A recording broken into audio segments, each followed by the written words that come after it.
Hey guys, welcome back to Drag the Waters podcast. I am your host, the Anarcho Sorcerer, Freighter AJ, Aaron James. Happy to be with y'all. Thanks for hanging out with us tonight. I'm sitting here with my best bro and co-host. What's going on? It's Lurker Mario, DT Dubs, represent. Yeah. Drag the Waters podcast, dragging the waters for all the cool shit and all the bullshit.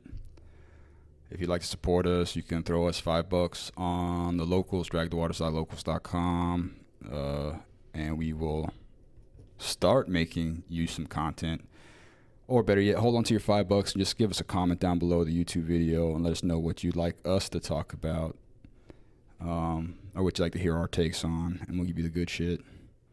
Always like, subscribe, all that other algorithmic bullshit. You know what to do or don't. Fuck it, it's a free country, it's a free world. So far. And, yeah, I mean, it could all be, simulation, whatever. Like, what the fuck does it matter? Whether you press that like button or not, you're going to be hated for your decisions no matter what, and you are probably a piece of shit anyway. So join us and have some fucking fun and pretend to be free. So, we did have one request from a very special Discord that you're not welcome to because it's not ours particularly. But to one of our most loyal listener, wanted to hear our commentary on the Jennifer Ho article, which I need to find the title of because I didn't copy the title. Give me 1 second here. It's Ho? Jennifer Ho? Yeah, and I titled my paper, what was it? Something stupid. AJ's response to a hoe. Okay, got you. Well, it should be to the hoe, Jennifer Ho. And I really don't care about her sexuality or any of that, or her race. Okay, that was about Drag the Waters. Oh, it's called White Supremacy is the Root of All Racial Violence. Okay. And funny, when I searched it, I put White Supremacy is the Root of All Evil because I misread the thing. It was a subconscious thing, but... whatever, the root of all racial violence, white supremacy. Right. I read the article, put my commentary in here. Lurker hasn't looked at it yet unless he lied to me, which, whatever, I don't care. This will be fun. It should be fun. So you'll be hearing his shit. My shit's been pre-written, and then we'll just bounce around and enjoy it and have fun roasting this dumb broad. All right. So the lead. Amid the disturbing rise in attacks on Asian Americans since March 2020 is a troubling category of these assaults. Black people are also attacking Asian Americans. Now, I don't know about that also. And my quote was just, that's a decent lead. That's relatively true, I'd imagine. And then we get to the good stuff. White people are the main perpetrators of anti-Asian racism. Like, it goes from that lead to that. Black statement. people are also, like... Nothing to do with white people. Black people are attacking Asian Americans. White people are the main perpetrators of anti-Asian racism. As a statement of fact. Yeah, it's what my quotes was written as if it were inarguably true. Right. And then we go. Continue. But in February 2021, a black person pushed an elderly Asian man to the ground in San Francisco. I saw that video. The man later died from injuries. Mm-hmm. In another video from New York City on March 29, 2021, a black person pushes and beats an Asian American woman on the sidewalk in front of a doorway while onlookers observe the attack, then close their door on the woman without intervening or providing aid. Yeah, I saw that video too. My quote for both of these has nothing to do with white people. Mm-hmm. And then, yes, as the current president of the Association for Asian American Studies, and as an ethnic studies and critical race studies professor who specializes in Asian American culture, comma, my quote, i.e., I'm a useless piece of shit with no good ideas. Yeah, essentially, I mean, if you look at that from a logical fallacy standpoint, that's an appeal to authority. She's trying to qualify themselves as like someone who has, credentials. It's a cry for help. I wanted to address the climate of anti-Asian racism I was seeing at the start of the pandemic. So in April 2020, I created a PowerPoint slide deck about anti-Asian racism that my employer, the University of Colorado Boulder, turned into a website that led to approximately 50 interviews, workshops, talks, and panel presentations that I've done on anti-Asian racism. Sounds like she's doing well. Specifically in the time of COVID-19. My quotes, i.e., not only am I a useless piece of shit, I'm also a race grifter.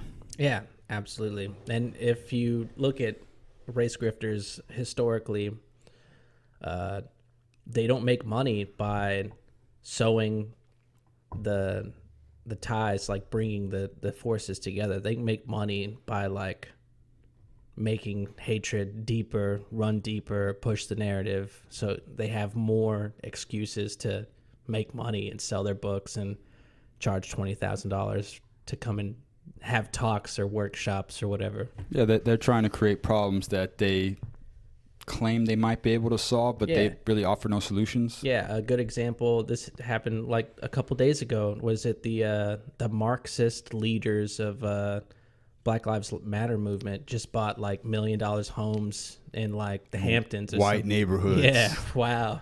Yeah.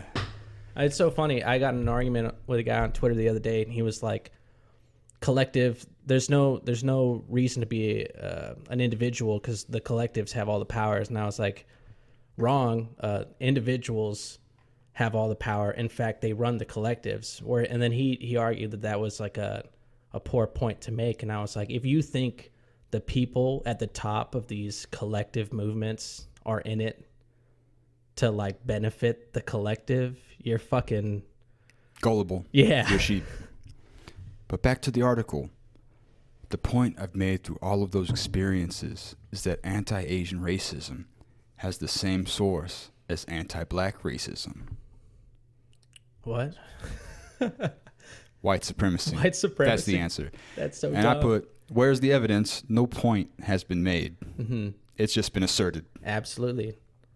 It's just like very manipulative writing, Yeah. appeal to emotion. So far, it's been like logical fallacies all the way. Yeah, it's gross. So when a black person attacks an Asian person, the encounter is fueled perhaps by racism, but very specifically by white supremacy. What the fuck? White supremacy does not require a white person to perpetuate it. My quote, "How convenient. When all the white people have turned brown, white supremacy will still poison the minds of useless people." Yeah. It reminds me of what is it? Thomas Sowell's Intellectuals and Race, Yeah. where he talks about how it really is still a class issue rather than a racial issue, because these people are seeing other people, other minorities doing well, and it's like, why does that person have an education? Why does that person have a nice house or a nice job and a nice car, and I'm still like stuck in squalor? So it becomes like class resentment. Mm-hmm. Mm-hmm.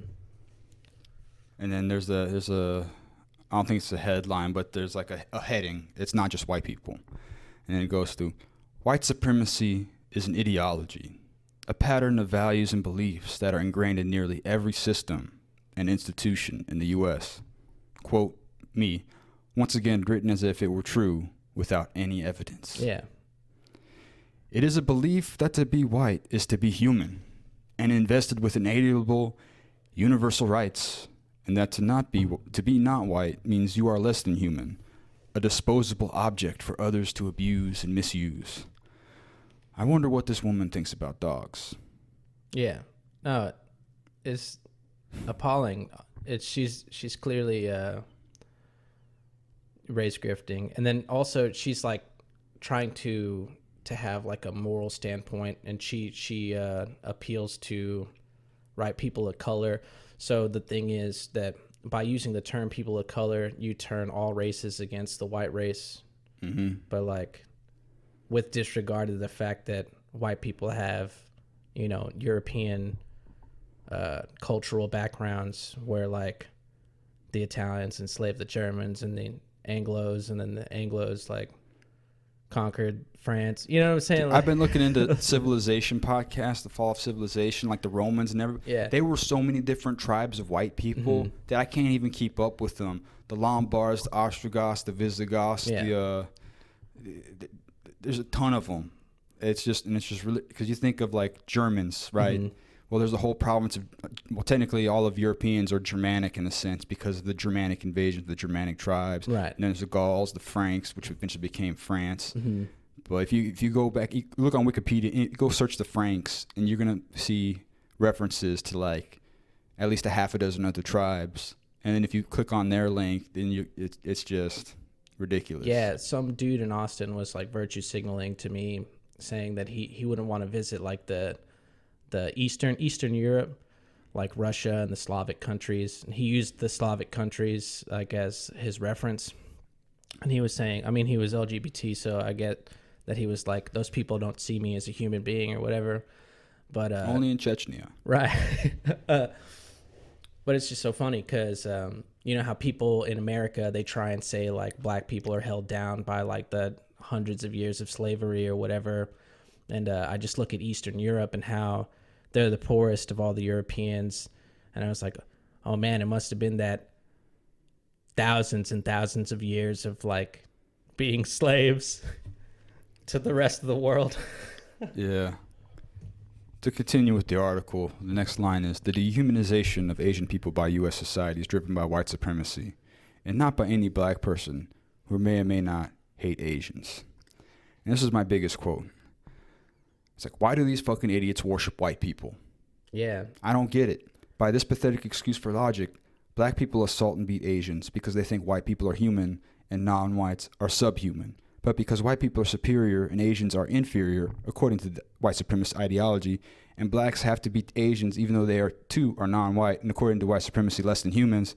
So we have subhumans beating up subhumans because subhumans are acting out the ideology of humans, even though they would be considered subhuman.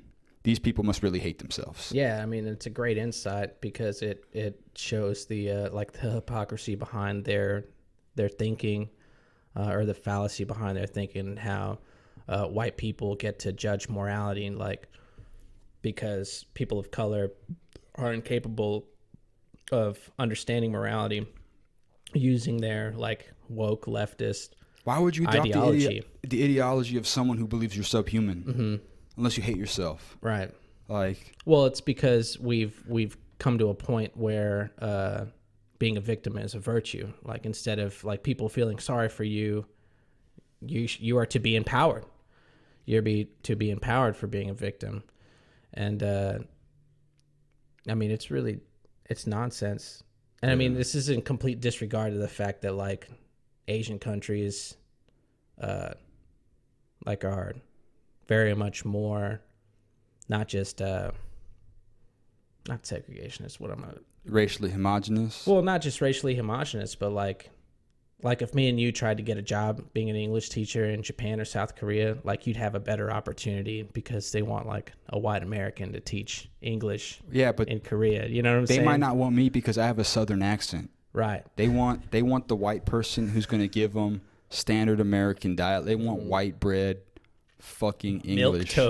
Milk toast English. They want Honey Nut Cheerios and Lucky Charms. They want obese, dying, COVID-infected Americans to teach their kids. It's complete disregard to like the world stage, which is like funny to me because like to these people, like life doesn't exist outside of the United States. Like we are the only civilized country in the world or some shit like that. Like who cares if there's like immigration crises in Europe and at the southern border, and who cares if like there's famine and starvation in South America and Africa, like because we've got this, because cops are killing criminals in the United States that just happen to be black, you know? Yeah. And like if you look at the statistics for mass shootings, so a mass shooting is when 3 or more people were shot in like one instance or whatever. Does that include the shooter? Yes. Like if I kill 2 people and shoot myself, is that a mass shooting? Yes. That's the definition. But if you look at that, the news media will only report like somebody who's got an AR when like mass shootings and gang violence happens all the time. But like that doesn't push the narrative that they want about, you know, banning AR-15s. I have a line in here about something about the news. Mm-hmm. So if we continue, during the pandemic, yellow peril rhetoric that blamed China for COVID-19 led to a 150% rise in anti-Asian harassment incidents reported to police in 2020. I put, this is probably true-ish. More harassment after a disease which escaped from a Chinese lab and inconvenienced the whole world. Mm-hmm. Probably fair. One of the fairer points. Right. Chinese virus or whatever. Yeah, some dumb people are gonna start hating on Asians because they're gonna blame them in the stupid way that humans do that. Again, that's like short-sightedness and like memory loss, because the same thing happened to Arabs after the 2001 World Trade Center attacks. The same thing was happening to Latinos in the 90s and the 80s. Well, I bet in World War II, or if we went to War with China, I bet we'd really have some anti-Asian sentiment. Oh yeah, for sure. Which is really unfortunate because a lot of Asian Americans are really Americans. Yeah. That just have funny looking eyes. And now I love Asian. It would be like legally, they'd be legally able to do it. Like in World War II, when they were rounding up Japanese Americans thinking that they were spies and shit, like that was, I mean, wartime powers. Yeah. But like completely illegal and unconstitutional. Now, if we were to go to war with China and we started like rounding up Chinese Americans, it'd be like completely within the legal power of the United States government to do so. Yeah. You know, these people could be detained indefinitely without trial. Mm-hmm. So we move on. In particular, East Asian Americans or anyone who appeared to be of East Asian heritage or descent became targets for the misplaced anger of people blaming Chinese people or those they thought looked Chinese, even if they were of other ethnic backgrounds like Japanese, Taiwanese, Korean, Burmese, Thai, or Filipino. Mm-hmm. Heading, fear of disease. White supremacy as the root of racism can be seen in the Latino man in Texas stabbing a Burmese family in March 2020, claiming he did so because they were Chinese and bringing the coronavirus into the U.S. Oh, well, again, it's like the woke leftists. It's I saw a funny meme where it was like, if you're white, you can be a leftist, a libertarian, or a Republican. If you're black or Hispanic, you can be a leftist, coon, or what is it, white Hispanic, you know? Because, like, if you don't agree with their ideology, like, clearly you're white or white-leaning, or you push white supremacist power structure, or you push patriarchal European colonialism, or whatever the fuck it is. Like, yeah, it's a true postmodern view of race. Yeah, it has nothing to do with our immutable characteristics. Yeah, it's very much so whatever law it is in 48 Laws of Power is like crush your enemy totally. Like, you got to dehumanize them, make them illegitimate, and then like go for absolute victory. It's also the create a cult-like following. Yeah. Big time. Oh yeah, it's definitely a religion. Oh, yeah, Jesus Christ. Dude, there was an article. I wish there was more Jesus here. Yeah, dude. But you can buy this book at Target. Fuck, I forgot what it's called. But like, it's a Christian book, a black Christian book. I mean, I don't know. I guess it's a woke Christian book written by a black woman. And like all of it's like really nice and everything. And then like on page 71, so like after you've already swallowed a lot of their content, there's like a prayer about like, God grant me the strength to like hate all white people, to resist Donald Trump. Yeah, dude, it's fucking insane, bro. Like the whole first paragraph is like, we reject your white qualifying Jesus. And dude, yeah, it's insane. And dude, the White Jesus episode of Boondocks, the Boondocks cartoon series, that's so fucking great, dude. Fucking Uncle Ruckus goes to white heaven and Ronald Reagan's like a fucking angel. Yeah, I also love Killer Mike's interview with Joe Rogan, where it's just like the way white people feel about like Indian gurus is the way black people feel about white Jesus. Oh man, it's great. Killer Mike's a great guy. I just wish he was less of an activist, but I mean, he's doing good for his community. I like a lot of his like the things that he talks about. Well, it's okay to be pro-black. Yeah, there's nothing wrong with that. People get turned off by militancy and I guess the anti-stuff, the anti-whiteness, the real racism. If you want to upbuild your community, no matter what race it is, like that's normal. Yeah. Or it should be normal. And I think a lot of stuff needs to be more localized instead of federal government kind of crap. Yeah, dude. And then also, I guess kind of similar in the subject, but not really. What is it? The Hill published an article that was supposed to be like a hit piece or a cringe piece for conservatives and libertarians. Yeah. About how black gun ownership is at an all-time high or whatever. Good. Yeah, exactly. That was my response. I was like, awesome. Gun ownership should always be at an all-time high. Yeah, like the more guns there are, the freer society will be. Absolutely. You know, not just guns, armaments, freedom of information, freedom of arms. Of course, if the government passes acts named that, be very, very suspicious. Yeah, anytime there's a law that's like the Online Protection Act or the Pirate Prevention Act, or like the even in California, a good one was what's it called, where you like make sure minorities are in school and stuff. I don't fucking Affirmative action. So yeah. it was like, we need affirmative action now or something. But what they did in the act that they were trying to pass in California was they wanted to change the California Constitution to get rid of the words "you cannot discriminate based on race" or whatever. So basically, they were like getting rid of civil rights because they wanted to actively discriminate against whites and Asians. I would love to see to the put like Down blacks with and Whitey Mexicans. Act. Like Down with Honky America Oh, Act. man. I want to see that act. I could get behind that act because it's hilarious. All right, so Latino man in Texas stabbed Burmese family. Right. So this is used as evidence of white supremacy is the root of racism. Okay. When Latinos kill Asians, it's white supremacy, of course. No. And of course, I put, how do we see this? How does anti-Asian sentiment have anything to do with white people? We haven't even talked about white people harassing Asian people yet. At all. Yeah. And Well, again, it comes in later. But again, this is the same thing with just a racial inequality, like, you know, Hispanics coming here, which is really interesting because you see like it's the same kind of conflict where you have poor Hispanics or Latinos living in the United States and like living in and like ruining their own opportunities through poor decision making, and then like you have Latin immigrants coming into the country working hard and like doing well, you know. Well, this next line is great. You know, it's not the full.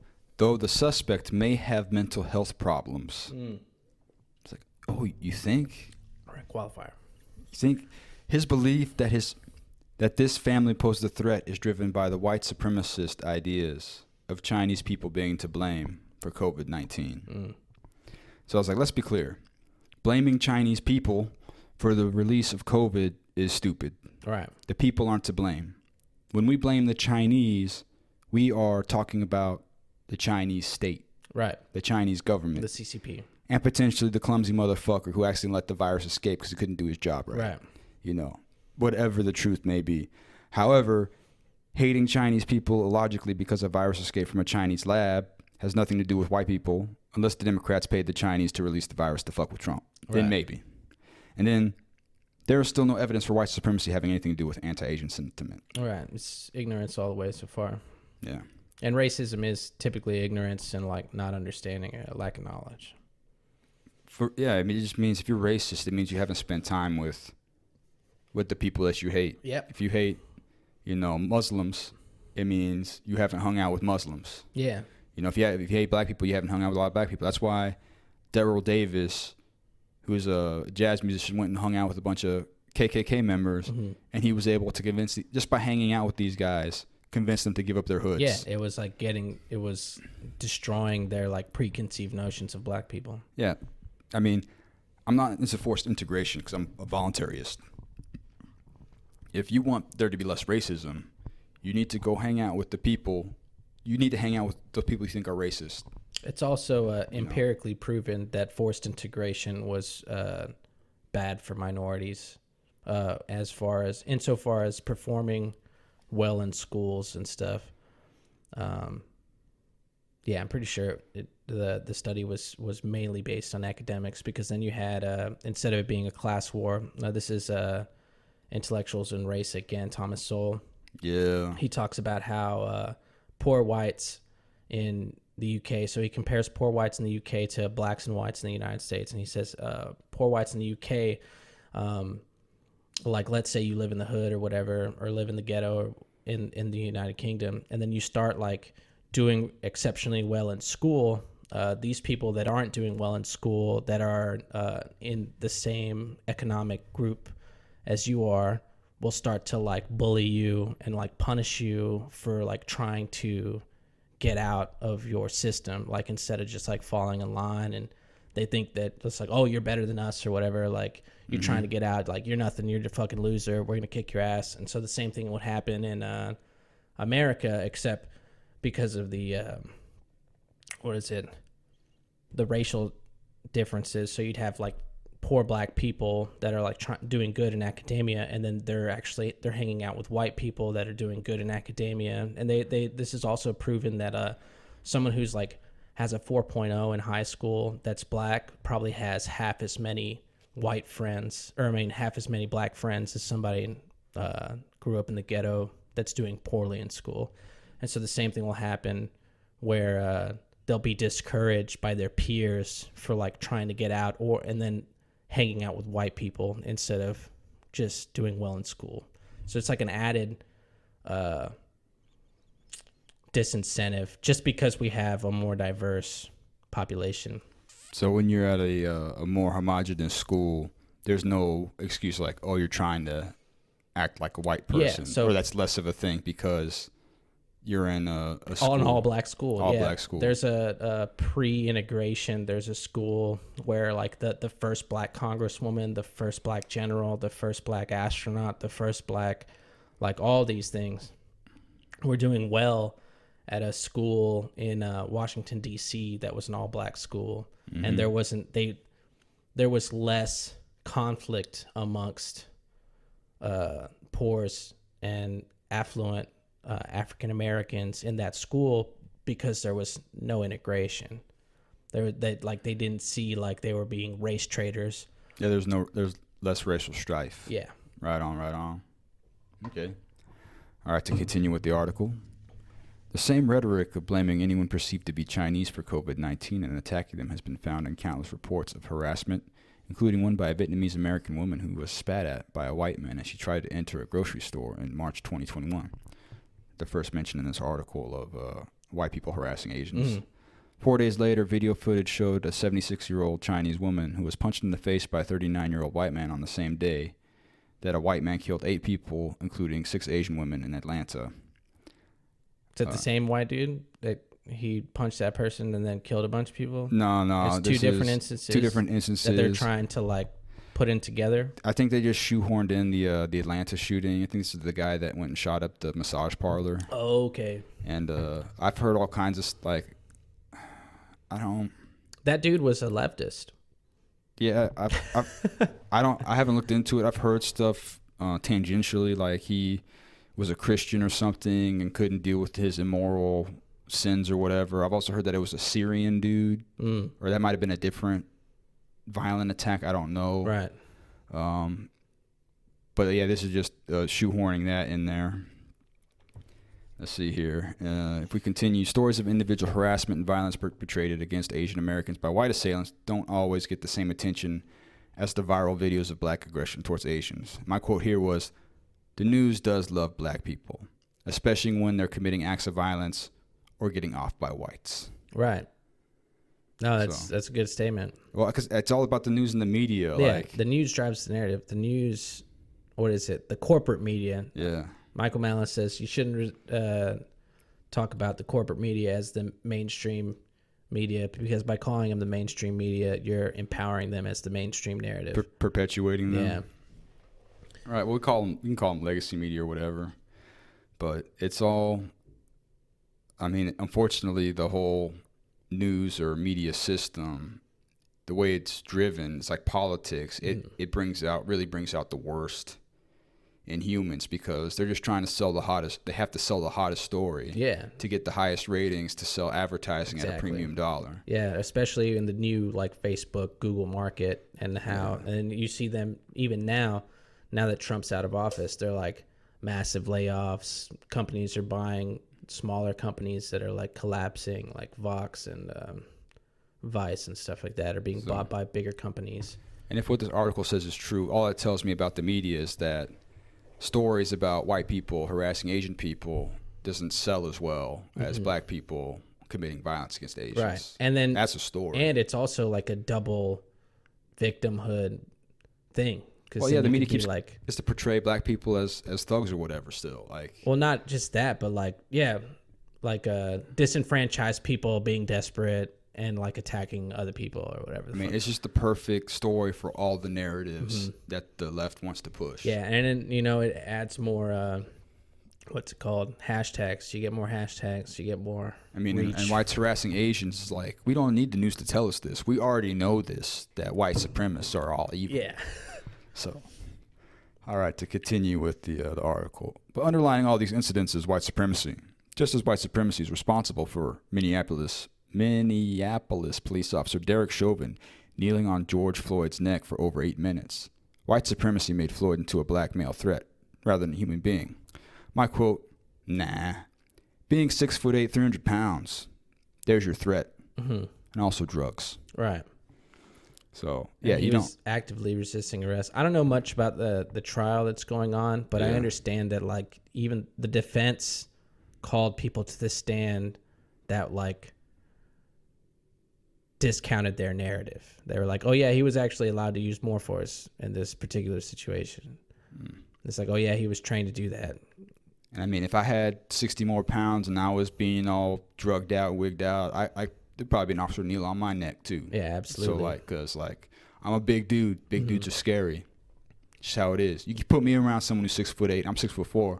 I get the fear like, inside me too. What the fuck? You know, I know you say that you're just used to it because you're just a shorter dude. Yeah, so man. Average size. What's up? 5'9". Yeah. All right. Understanding the depth and reach of this ideology of racism can be challenging. Of course it's challenging. You can't even explain it or provide a shred of evidence. Mm-hmm. But doing so brings each person and the nation as a whole closer to addressing systemic inequity. So this is plain stupid. White supremacy and systemic inequity have little to do with each other. Systemic inequity is sourced in the state, yes, the government, and inequity comes from God, not white people. Mm-hmm. Yeah, the nature's inequitable. We've brought this up in several podcasts. You can have, I mean, just look at wildlife growth, like trees in the woods. Like, these trees could be planted right next to each other, but one of them is like they start to get more sunshine, and then they grow bigger, and then they're shading the other plant, and the other plant dies off, and then the tree takes their nutrients and gets bigger. You know what I'm saying? Like, and just look at your kids. You know, you got a few of them. Right. Do you really love all your kids the same? Oh man. Even the one who's kind of an asshole? Yeah, like, yeah, inequity. I mean, even in the womb, you know, like, people like to think of the blank slate or whatever the fuck it is. But, you know, psychological studies and genetic studies have shown that, like, for instance, adopted kids, they're more likely to have similar attitude, behaviors to their genetic parents rather than the people that they're grown up with or raised by. There's, like, only so much thing, like, even behavioral scientists will talk about how there's only so much you could do, like, nature and nurture. Like, your kid's gonna turn up a certain way, and they say it's a lot more like a lot less like chess and a lot more like poker. Yeah. So, like, there's gonna be a lot more nuance or randomness and luck and stuff like that.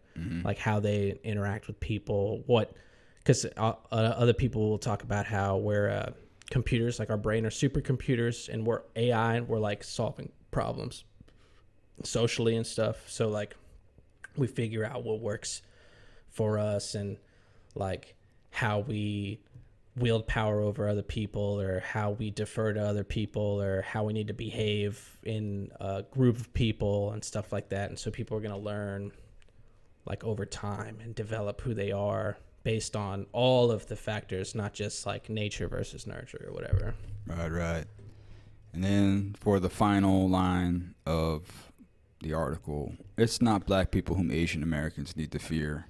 It's white supremacy. Yeah, that's dumb.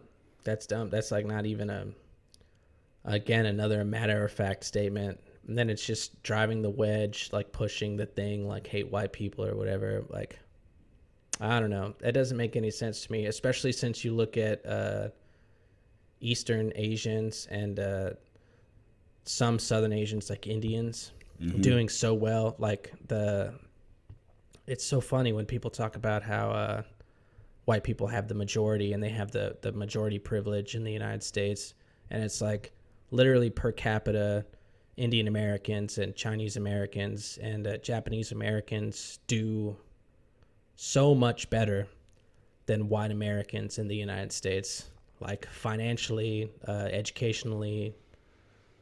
Like they just outperform Americans. And like, I still don't get how Serena Williams and Oprah Winfrey and Kanye West are oppressed people when like I grew up with trailer trash white folks. You know what I'm saying? Like those, Right. how do those people have privilege, dude? And like, and to pretend like the cops are going to treat like some meth addict guy dressed terribly, standing funny, talking aggressively towards the cops versus like a black man wearing a suit.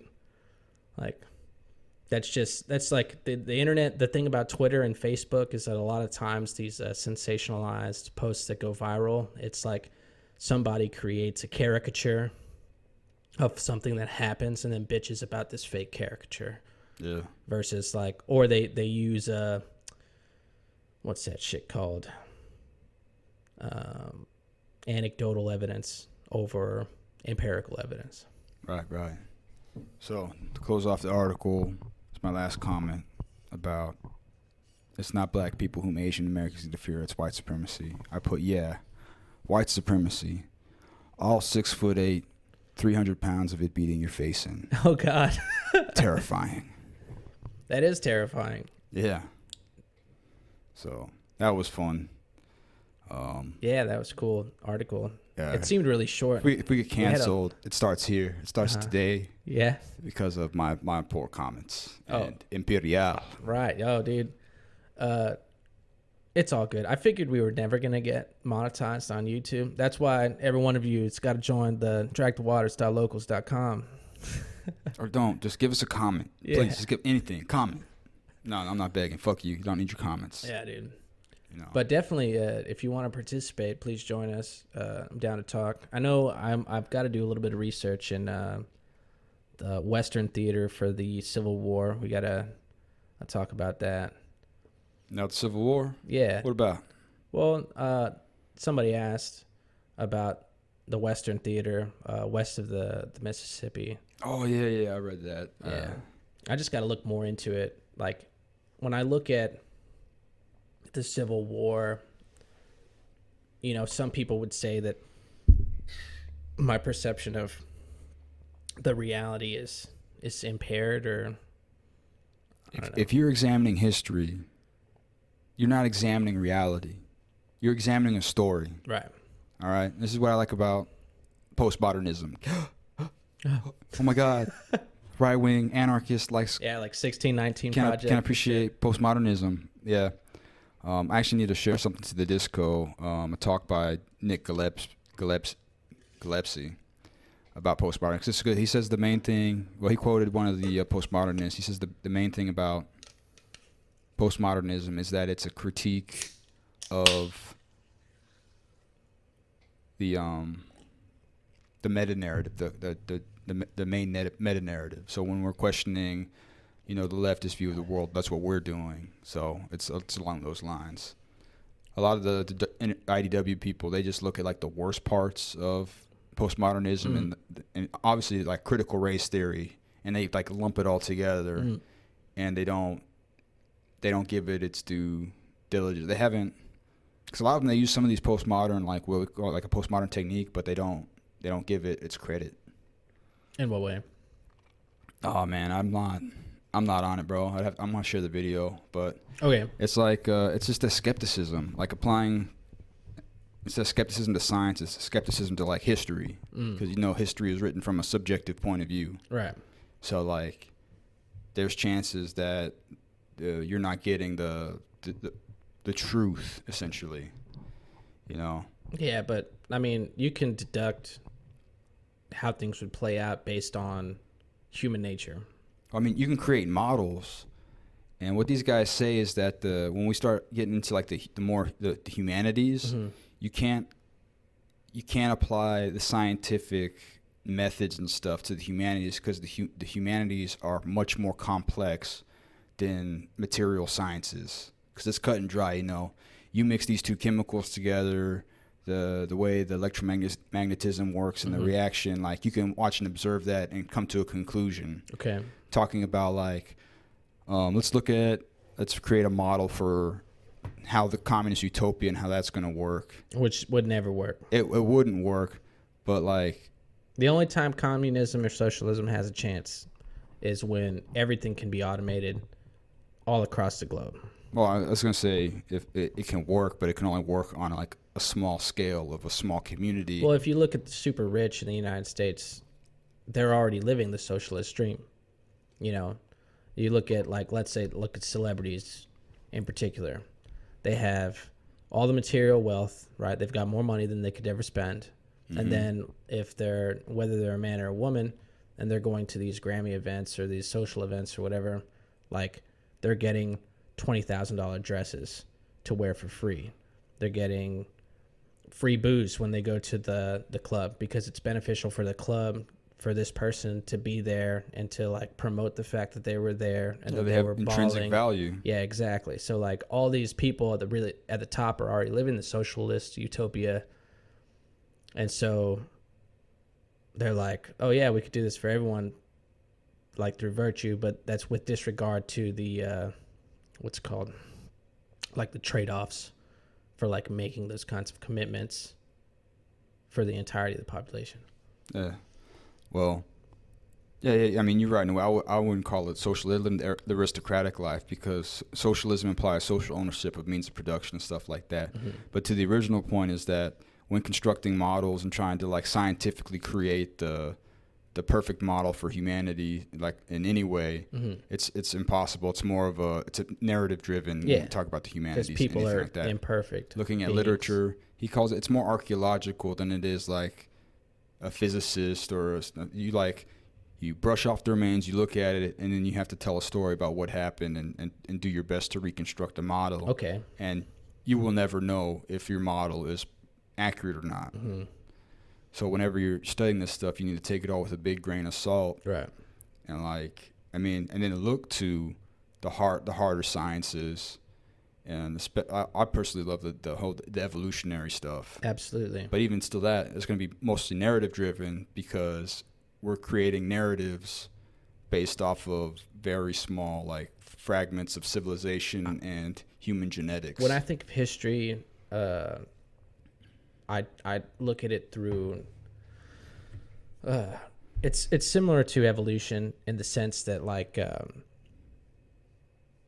the social norms that we have now, like whether built through tradition or through law or through experience, it's all similar to laissez-faire capitalism in the sense that like the creature created itself, and that like no one rule was able to be like, hey, this is like objectively the way that humans should act. Like it was a bunch of competition happening, and then like the best prevailing attributes, whether socially or culturally, like made it to the top.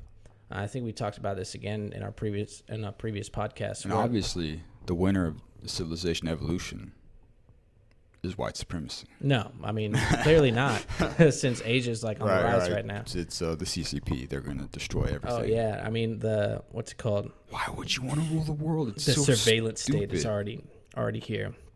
All the tools for the surveillance state are in the United States. It's just about enacting them, and that's what people are being pushed to right now. The herd, the sheep, they want to feel safe and they want to feel included, and so they're gonna do anything and say anything that's gonna provide that for them. What I was talking about was human nature and competitiveness and how we've gotten to the point that we are now, and it's through Mediterranean politics, war, and culture, competition, and these societies evolved and became more technologically advanced through competition because they needed to compete, or else they were going to get eradicated by whether it be the Persians, the Egyptians, the Greeks, the Romans.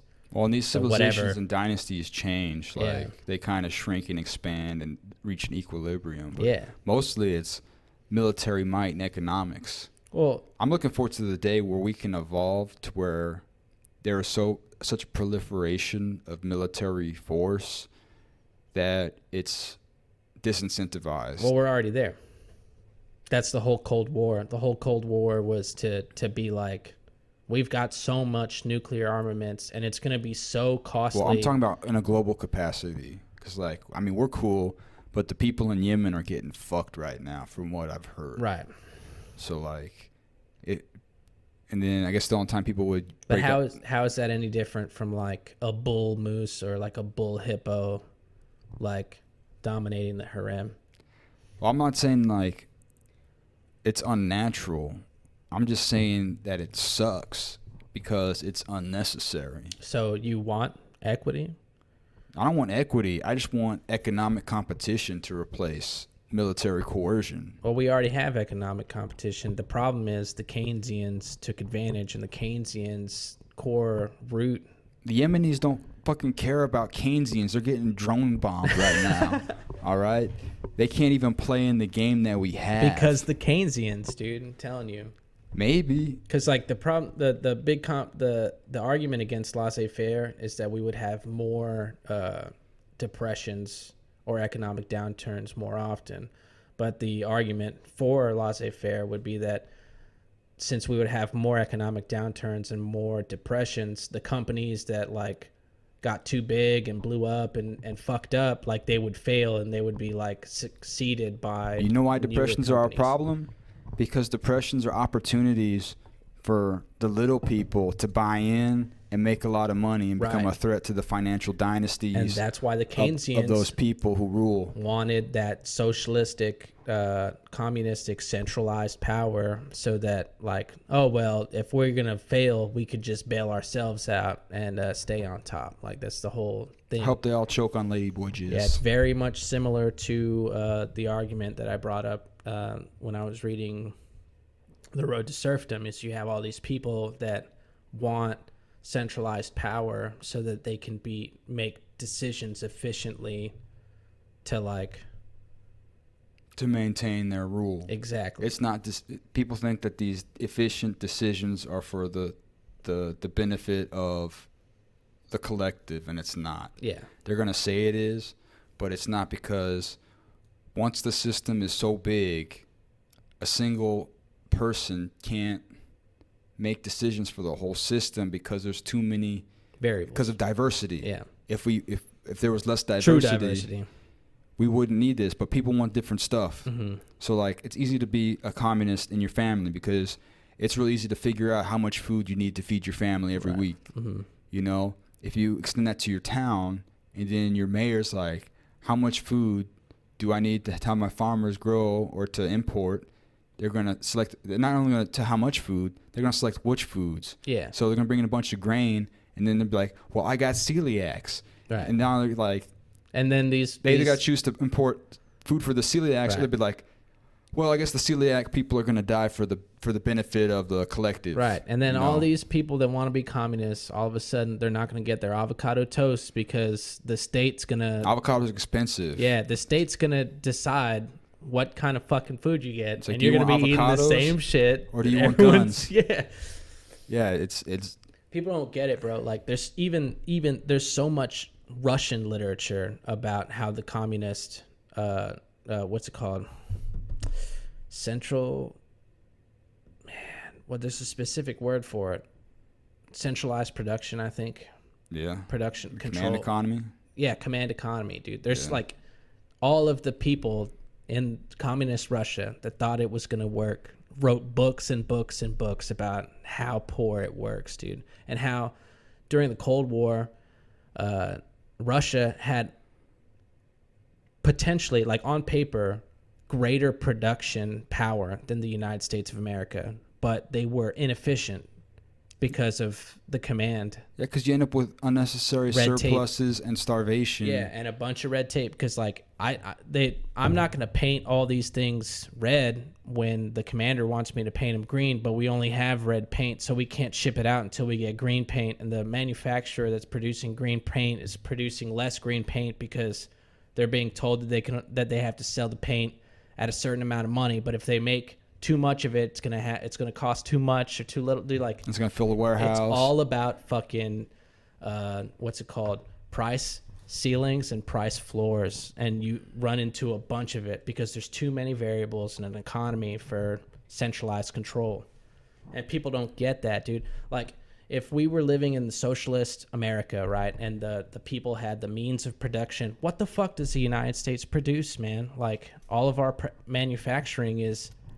WAP. What is that? Wet ass pussy? Wet ass pussy. Oh, okay. Well, no. Yeah, I mean, we got it's our culture. OnlyFans. We export our culture mostly, I think. Yeah, but like the means of probably other production, stuff, too. like we're not going to own the Apple store. Like they're going to be like, oh yeah, well I'm going to own a stake of Apple, so I'm going to have their means of production. It's like, wait, hold on, like No, you own that nothing manufacturer except what it's giving to you. Yeah, by the state, dude. Yeah. And you're going to be like told your value, like you're going to be given a job, and then inequities aren't going to be based on nature or based on personal decision. Inequity is going to be based on the decisions made by the state. So like, not only are you going to be poor, but the government's going to put you there. Like, and the people that the government put to be higher income people, they're not going to care about the fucking poor people. Like, because then they could lose face. Like, it's so funny, man. Definitely would recommend The Road to Serfdom. Hayek gets a special place in Hayek, that Nick Gillespie video about postmodernism. He said people should look at Hayek and a couple other people. Yeah, man. So, but yeah. The central command doesn't, like, it's at scale. If you want to have a commune, fine, but don't expect the federal the United States is too big. Right. Which is why I'm an anarchist. It just doesn't work. The only reason to have a United States is for concentrated military. Yeah. That's the only reason. I mean, maybe regulation of currency, but it's all being, what's the word? Manipulated. It's been taken advantage of for the benefit of very few people. Right. So we got to play essentially by their rules. And we were talking outside earlier about the Visa and MasterCard thing, like being able to shut people down. It's thanks to the Patriot Act. Yeah. I did not know that. Well, that's what okay. the porn star said, you know, Bridget Fetisi. Yeah, because you can get out. your assets shut down without reasonable cause or whatever. Well, apparently they have funny rules of pornography. Like if there's a fisting video in a porn video, yeah, you can't insert the thumb. Otherwise, MasterCard and Visa won't allow you to have transactions. What the fuck? So, dude? like, you got to have the thumb out. So you can have four fingers in, fisting. You can have no thumb. You can have 8 fingers in, bro. But as soon as you put in the thumb, boom. No. Demonetized. If you use a red candle in wax play because the red looks like blood, demonetized. Heard that. That makes sense why a lot of the candles are black now. So apparently, like they say, if you watch a lot of porn, if you watch pornography and it seems like it gets really weird unnecessarily, other than like the bad writing and stuff, it's because of Visa and MasterCard. So like they have like these stupid statements of consent and like in these like rape fantasy videos and stuff, even though it's a fantasy and it's just goofy stuff. No, I mean, I have my theory. Well, I have the theory, which I don't like it. I don't like having this theory. Okay. I mean, it's funny in a way, but it's also very bad, very racist. Okay. So we don't have to talk about it. Bonus content. Oh yeah, bro. I look forward to getting canceled with you, brother, because that's gonna be the day. Yeah, hell yeah. That we make a nickel. Yeah. So. Or 5. Yeah. But yeah, dude, the fucking MasterCard and Visa and all that's like some scary shit, bro. Yeah. I wonder if there's ways around that. But I guess they control... I can only think of crypto, man. Like, that's really the only thing. Because are they also in charge of, like, Cash App and, like, all the little stuff, like PayPal and Venmo and like, all the... and Square and all those things where you can like a lot of the little like burger joints and stuff downtown, like they don't accept cash, so they use like a little app. So you can pay with like your phone or pay with your credit card. I haven't done the research, debit card. but I wouldn't be surprised if it all goes back, because I think it all goes back to the Fed anyway, the Federal Reserve. So, but like, I wouldn't be surprised if Stripe and stuff were like basically insured by MasterCard or Visa or something along those lines. It's something to research, but I wouldn't be surprised, man. Man, I wonder if there's also, yeah, that makes sense because the thing about credit is that you get paid back later, right? So like if I paid you with debit money or whatever and you didn't have, and you were using when you're using a credit card, you're using bank money. Yeah, and so they're just like, oh, okay, well, the Visa or MasterCard will pay it now, and then once you get the balance, you'll pay back Visa or MasterCard or something. Yeah. I mean, I don't know how the structure works, but maybe there's like a way around it. Basically, there's no gold anymore. It's all debt. Like everything is debt. Yeah, and dude, I was actually listening to an economics podcast earlier today, when they were talking about how hyperinflation's already here in the United States. It doesn't feel that way because a lot of people are saving money instead of spending it because, like, you don't know. It's the future's uncertain, or like at least to a lot of people, right? And so what they're suggesting is that like buying hard assets so that when the inflation finally catches up, you could sell those back, and how a lot of rich people, they're actually taking out a lot of debt right now, knowing that whatever money they're taking out is because it's the low interest rate, right? Yeah, not only the low interest rate, but because of the hyperinflation, like that debt now is going to be the same principal, and then you could pay it off, and then you'll get more money later because of the hyperinflation. Does that make sense? Like, let's say I take a loan from you out, and it's $100, right? Right. And then in the future, like $100 isn't $100, like $100, $300, right? So you've like essentially reduced your debt by 200% because of inflation. So yeah, you take the $100 now, and you're like paying back $30. Yeah. From inflation. Because of inflation, yeah. Right. Yeah, the time manipulation of the currency. Yeah. It'd be like, take a big loan now, buy real estate or gold. Yeah, and then like buy a bunch of infrastructure for your company or whatever the fuck it is, and then when hyperinflation catches up and you start getting paid in inflated rates, you can be like, go back and pay all these small loans that were initially large loans. Right, because the number's not going to change, but the value will be less. Mm-hmm. That's some nifty financial sorcery if I ever heard of any. Mm-hmm. Yeah, I really need to get in on the Bitcoin. Yeah, it keeps going up, bro. I'm like, I'm gonna buy on the dip, and it's like it's just staying at like 60K, bro. Like it went down to 51K for like a day, and then just like. Well, it might be worth just to like throw in some cash now just to invest, and then add on when the dips happen. So like just get in now because it's increasing. Right.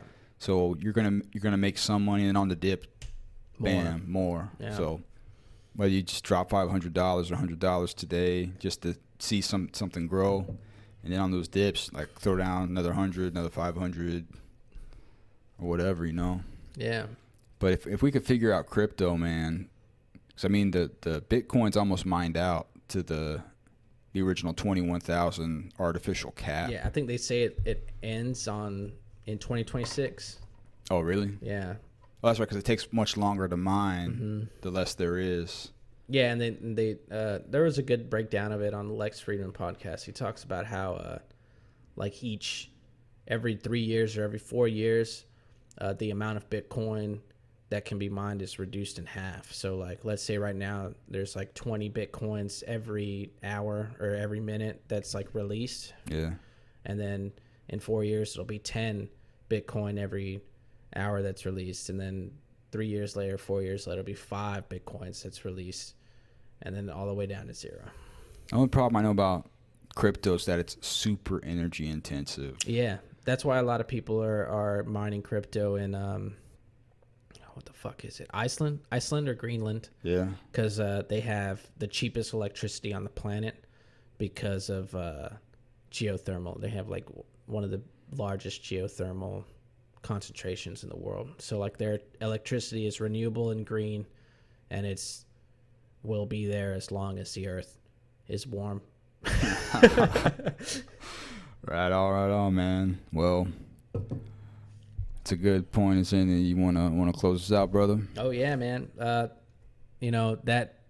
conversation lasted really long. I didn't expect us to roast that article for such a... Yeah, I almost went about a half hour. Yeah, that's pretty good. Yeah, I've been the anarcho sorcerer, Freighter AJ, Aaron James. Yeah, man, this is Lurker Mario. Thanks for joining us, everybody. Appreciate you guys for coming in. Make sure to like and subscribe. Tell your friends to follow. If you really like us, follow me on Twitter at Mario_DTW. Follow us or subscribe at dragthewaters.locals.com for great content and one-on-one interaction with me and Freighter AJ. And we'll catch you guys next week. Yeah, take care, guys. Cheers.